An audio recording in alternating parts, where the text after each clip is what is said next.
Hello friends, welcome to Legal GK. আজি সেশনত আমি discuss কৰিম ৰিলিজিয়াছ ফ্ৰীডম বিল 2020. অলৰেডি মধ্যপ্ৰদেশ চৰকাৰে এখন নতুন ৰিলিজিয়াছ ফ্ৰীডম বিল ইন্ট্ৰোডিউস কৰিছে যদিও এইখন নতুনকৈ ইন্ট্ৰোডিউস কৰিছে কিন্তু ইয়াক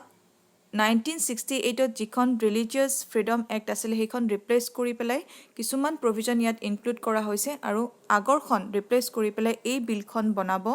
আৰু এই বিলখন যদি পাস হয় তেতিয়াহলে ৰিলিজিয়াছ ফ্ৰীডম এক্ট 2020 বুলি আমি ক'ব পাৰিম সো এই বিলখনক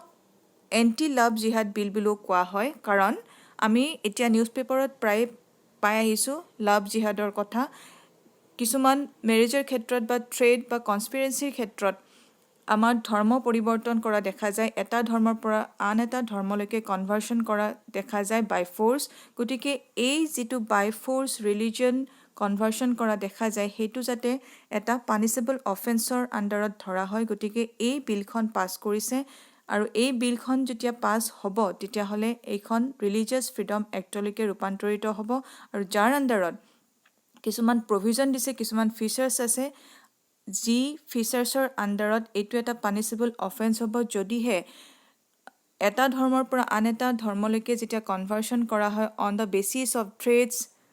marriage force or conspiracy it will be declared as a punishable offence আৰু এনেকুৱা ধৰণৰ যদি ট্ৰেড দেখা পায় বা এনেকুৱা ধৰণৰ যদি ট্ৰেড কমপ্লেইন যদি কৰা হয় বাই এনি অৰ্গেনাইজেশ্যন মাদাৰ অৰ ফাদাৰ গতিকে এখন কমপ্লেইন দিয়াৰ অধিকাৰ কাৰ আছে পেৰেণ্টসকলৰ আছে আৰু অৰ্গেনাইজেশ্যনৰ আছে যদিহে এনেকুৱা religious conversion on the basis of trade বা বিবাহৰ ক্ষেত্ৰত বা ফোৰ্স অৰ কনস্পিৰেন্সি দেখা পোৱা যায় তেতিয়াহলে যিকোনো পেৰেণ্টছে বা অৰ্গেনাইজেশ্যনে কমপ্লেইন কৰিব পাৰে সেই মানুহজনৰ এগেইনষ্টত গতিকে এইখিনি হৈছে থুলমূলকে এই ৰিলিজিয়াছ ফ্ৰীডম এক্টৰ ফিচাৰ্স গতিকে এতিয়া আহো পানিশমেন্টলৈকে এই যিখন ৰিপ্লেস কৰা হৈছে এক্ট এইখনৰ আন্ডাৰত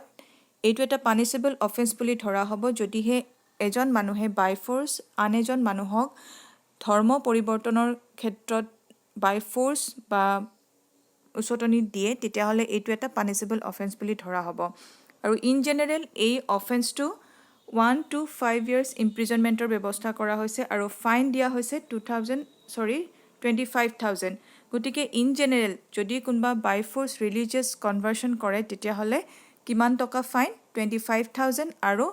এবছৰৰ পৰা 5 বছৰলৈকে ইম্প্ৰিজনমেন্টৰ ব্যৱস্থা কৰা হৈছে আৰু যদিহে হি ভিকটিম গৰাকী ওমেন হয় বা মাইনৰ হয় আৰু শিডিউল কাষ্ট বা শিডিউল ট্ৰাইবছ কমিউনিটিৰ যদি মেম্বাৰ হয় তেতিয়াহলে এই যেটো ফাইনৰ ব্যৱস্থা হৈছে হেতু ডাবল হ'ব ফাইন হ'ব 50,000 আৰু ইম্প্ৰিজনমেন্টৰ ব্যৱস্থা হৈছে 2 to 10 years গতিকে 2 বছৰৰ পৰা 10 বছৰৰ ভিতৰত ইম্প্ৰিজনমেন্টৰ ব্যৱস্থা কৰা হৈছে এটো এটা খুব গুৰুত্বপূৰ্ণ কথা এতিয়া প্ৰায়খন ষ্টেটতে আমি এনেকুৱা ধৰণৰ কেছ কিছুমান দেখা পাওঁ শিক্ষিতই হওক বা অশিক্ষিতই হওক লাভ জিহাদৰ কথা আমি প্ৰায় পেপাৰে পত্ৰত পঢ়িবলৈ পাওঁ যদিহে এনেকুৱা লাভ জিহাদ যদি আমি পানিশমেন্টৰ ব্যৱস্থা কৰো তেতিয়াহলে নিশ্চয় ইয়াক কন্ট্ৰোল কৰিব পৰা যাব যদিও আমাৰ ইণ্ডিয়াত আমাৰ প্ৰত্যেকৰে এটা অধিকাৰ আছে freedom of our religion under article 25 to 28 প্ৰত্যেকজন ভাৰতীয় নাগৰিককে এই অধিকাৰ দিয়া হৈছে যে নিজৰ যিটো ধৰ্ম আছে এই ধৰ্মৰ আমি যিখিনি নীতি নিয়ম হিখিনি আমি পালন কৰা আমাৰ সম্পূৰ্ণ ৰাইট আছে সম্পূৰ্ণ অধিকাৰ আছে আমি নিজৰ ধৰ্ম প্ৰচাৰণৰ ক্ষেত্ৰতো আমি সেই সকলোখিনি ব্যৱস্থা গ্ৰহণ কৰিব পাৰিম কিন্তু আমাৰ যদি ধৰ্মই যাতে আমাৰ আন যিখিনি আমাৰ নেইবাৰ্স আছে বা আন যিখিনি মানুহ আছে সেইখিনিক যাতে আমাৰ ধৰ্মই আন ধৰ্মৰ কোনো অনিষ্ট সাধন নকৰে প্ৰত্যেকজন নাগৰিকৰে হেতু অধিকাৰ আছে to practise and promote their religion peacefully গতিকে নিজৰ ধৰ্মটোৱে আমি বেছি ডাঙৰ বুলি ভাবি আন ধৰ্মৰ যাতে আমি কোনো অনিষ্ট নকৰো বা হেই জ্ঞান নকৰো তাৰ প্ৰতি আমি সদায় নজৰ ৰাখিব লাগিব আৰু আন এটা ধৰ্মৰ পৰা আন এটা ধৰ্মলৈকে পৰিৱৰ্তনৰ কাৰণে যাতে আমি কোনো বাই ফোৰ্স বা বিবাহৰ ক্ষেত্ৰত যাতে বিবাহ কৰিবৰ কাৰণে এনেকুৱা ধৰণৰ বাই ফোৰ্স আমি কাকো যাতে এই নিজৰ ধৰ্ম প্ৰেক্টিছ কৰাৰ ক্ষেত্ৰত বা প্ৰমোট কৰাৰ ক্ষেত্ৰত বাধা প্ৰদান নকৰোঁ। মধ্যপ্ৰদেশ চৰকাৰৰ এইটো এটা খুব গুৰুত্বপূৰ্ণ পদক্ষেপ হাতত লৈছে। এই বিলখন যদি পাছ হয় তেতিয়াহ'লে নিশ্চয় লাভ জিহাদৰ যি আমাৰ প্ৰব্লেম, সেই প্ৰব্লেমখিনি অলপ হ'লেও কণ্ট্ৰল হ'ব আৰু আমি প্ৰত্যেকৰে ৰিলিজনৰ ওপৰত গুৰুত্ব দি প্ৰত্যেকৰে ৰিলিজন যিহেতু অধিকাৰ আছে